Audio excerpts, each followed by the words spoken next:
Good morning, everybody. I think it's Wednesday now. It's Deep Sea Flea with sailing vessel Ever After.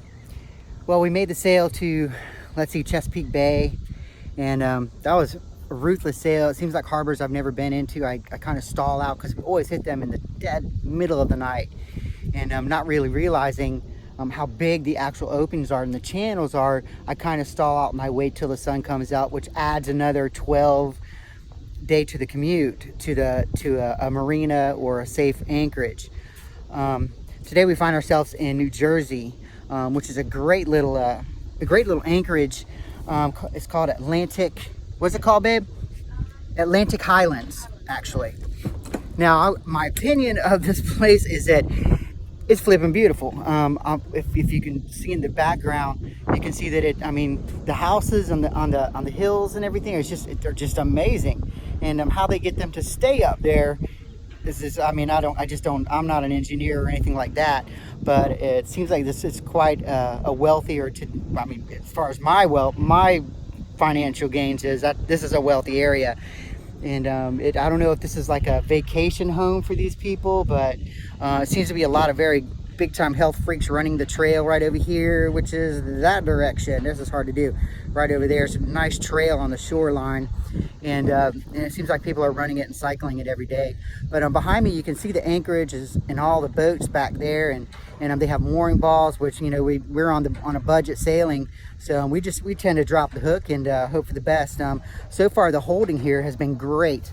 Now, forecasting tonight, they have torrential downpours, expected very high wind gusts and everything like that, so it'll definitely test my anchoring ability.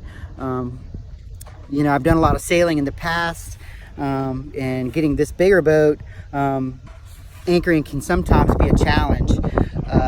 So especially when you start talking about big blows, our biggest blows on anchor were at Cape Lookout, North Carolina, where we set sail originally. That's our home spot, where it comes from. That's where my wife's from, and that's where this old girl came from, the Ever After. The boat's been holding up really good. We've encountered a little bit of charging problems. We grossly underestimated our solar power and solar needs and battery power needs. We're trying to get some bigger panels, and we're definitely looking for help and advice on what we could put in.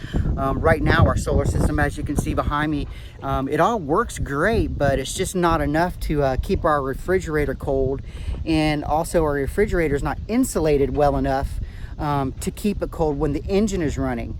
Now, the sail here has been a lot of downwind sailing with seas that were over 10 feet behind you, so the big rollers coming behind you and jacking the boat up very high and sailing down them, and it passes you. It makes a pretty rough ride. I believe there's a sea anchor or something like that you can throw out to stabilize the boat. We don't have one of those.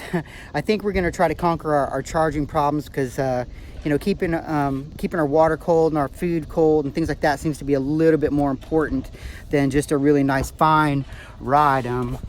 So we're working on that. We're trying to get things together. Again, we're novices, and but we're giving this thing. We definitely want to be ready for the Caribbean season. We don't want problems going around there. Sailing around the East Coast, sailing up and down the East Coast is easy, because we stop in to these places like that. We can get on the internet and quickly, acquire the things we need. Now, getting down in the Caribbean, I'm sure that's going to be a little different situation. I know one thing I need to do today is. Job one would be to get a haircut. Yeah, it's getting a little bit out of control. Sometimes I wake up and I look like an Oompa Loompa. I don't know. It's a little crazy. So, what do you think about the sail, sweetheart? Was it hard? Was it anything you expected, or what? It's just getting used to being up, or somebody being up 24/7 and not getting a full night's rest, and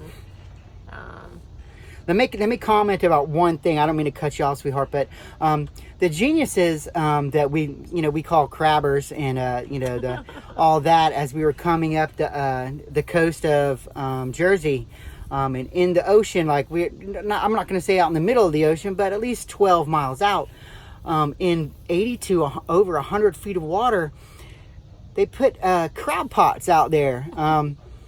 Yeah, In the middle of nowhere. In the middle of nowhere, and they, you know, they must be very intelligent people because they mark them with on a white buoy, yeah, in a big PVC thing coming up, and then, you know, because I know that they want to make sure everybody sees them, and they put a black flag on them, a black flag nonetheless, and your AIS doesn't pick them up, and I don't even think a radar would pick them up, which we don't have. I mean, we actually have radar, it's just not connected yet, and unfortunately, I was not able to finish that project in the weld shop before it was, well, another story for another time. But anyway, you know, we left a little bit early on that. But, you know, the sail was, you know, we had some good sailing, we had some bad sailing, and we had a lot of motor sailing. And then we had straight up motoring. We gotta get a spreader for one of the, what do you call that, honey? Yeah, we need a whisker pole or a spreader bar to keep the jib open on the light wind days as we're running downwind. It seems like when you're, especially in big seas, and you're running even a reefed jib, it still wants to, when you're going down the wave, accelerating, it's going to fold. And then as soon as it starts climbing back up, the wind catches it, it's woof, and it's just an intense bam on your rigging, which I never really want to happen. Even though it's all brand new rigging, chain plates inspected before we left, on the suggestion of my good friend Joe, who's currently working, trying to get his boat ready for the Caribbean season, which is coming up in like let's see, what month is this? Starting August tomorrow. August, yeah. So we got August, September, October. No, it's October. What is it? September, October. Yeah, this is what sailing does to you. Yeah. 3 months time, and he's trying to put water tanks in. We have two 25 plastic tanks, non-baffled, which we have no problem with. We found a kink in the hose, which my buddy Joe said, "There's no water in here. You can't use these tanks." And I'm like, I appreciate that, Joe. You did find a really good problem. There was a kink in the hose. That's why they weren't filling up. And then we have another water tank, which is fiberglass, and it's in the boat.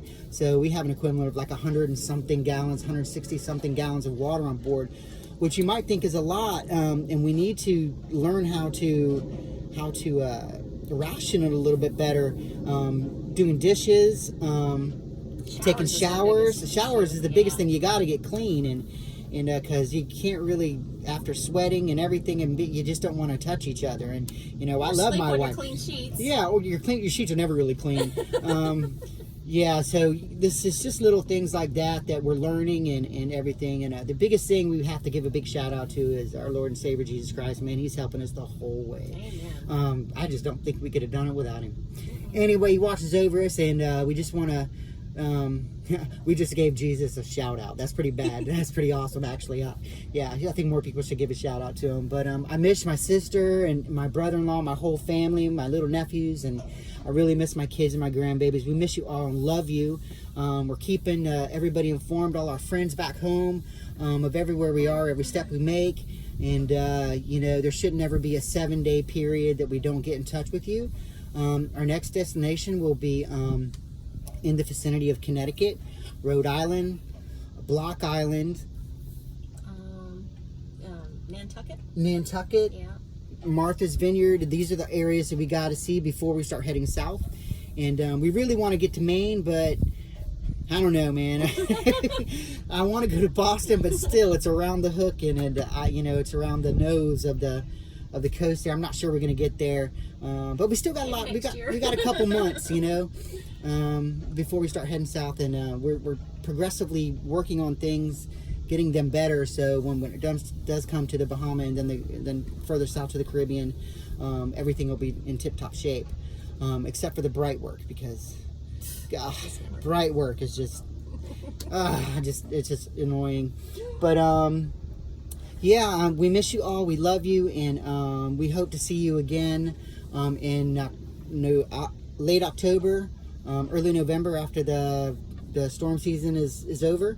And because as you all know, our house got destroyed last September. Yeah, so we're not anywhere going to be near that area in September. And if a hurricane comes really far up north, then we'll go to Canada. I don't care. I'm just not going to go through another hurricane. I've chased hurricanes to surf them my whole life, you know, up to from 15 on, and I'm just done with it. You know, I've done enough of that, exhilarating hurricane surfing and all that stuff. And I'm definitely not interested in going through another hurricane. Hurricane Flo ruined it for me, and I always had the best hurricane parties and all that and everything. I'm just done with that. Living in my garage for 2 weeks, and then going to the mountains looking for a hotel that was so expensive. It's just very expensive, and just destroyed our home. But fortunately, if you really look at it, with one of our houses that was up for sale, it did sell immediately after the storm. It was supposed to sell right before the storm.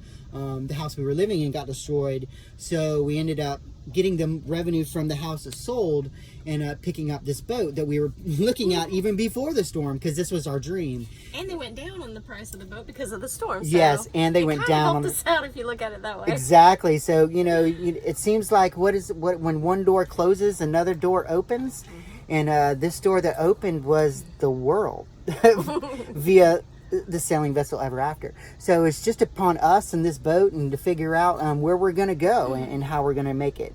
We love all of you. We miss you. And I'm just going to say we love you. And we'll see you again soon on YouTube. Bye.